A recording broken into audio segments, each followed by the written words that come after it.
उबैदा अस्सलमानी जो हजरत अली रजी अल्लाह ताला अन्हु के शागिर्द हैं, उनका बयान है कि मुसलमान औरतें सरों के ऊपर से चादरें इस तरह ओढ़ा करती थीं कि आंखों के सिवा कुछ जाहिर न होता था,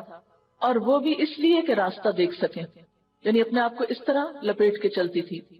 अब बाज लोग कहते हैं कि ये हुक्म जो है वो अज़वाज मुताहरात के लिए है, चेहरा लपेटने का, या ये है कि ये सारी सख्ती जिसको नाम नहाद सख्ती बोला जाता है, हालांकि इसके बगैर बाजों का जो सख्तियां पड़ती हैं इंसान पे वो कहीं ज्यादा भारी होती हैं, लेकिन उनको हम भूल जाते हैं और इस हुक्म के अमल करने को सख्ती से ताबीर करते हैं।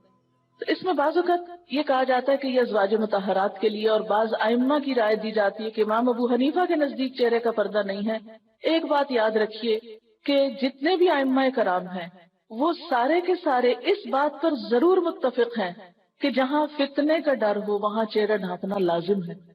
और जहाँ फितना न हो, तो जैसे हजरत आयशा की रिवायत है कि हम खोल लेते थे, फिर कोई आ जाता था तो हम ढांक लेते थे, कि मसलन आप अगर गाड़ी में बैठे हुए हैं तो रुख्सत और होगी, अगर आप सड़क पे चल रहे हैं, भीड़ में से निकल रहे हैं तो मामला और होगा। तो टाइम टू टाइम उसमें कमी बेशी थोड़ी बहुत हो सकती है, लेकिन ये नहीं कि किसी इमाम ने वाजे ये कहा हो कि नहीं है ही नहीं, ये नहीं कहा गया। यानी जितने भी ये जो चार आइम्मा हैं, इनमें से अगर इमाम अबू हनीफा ने ये कहा है तो उन्होंने भी ये कहा है कि जहाँ फितना ना हो, जहाँ खराबी का अंदेशा ना हो, जहाँ औरत अपने आप को महफूज समझे, लेकिन जहाँ फितना हो और जहाँ मुश्किलात हो, वहां पर किसी ने भी ये नहीं कहा कि वो अपने आप को खोले।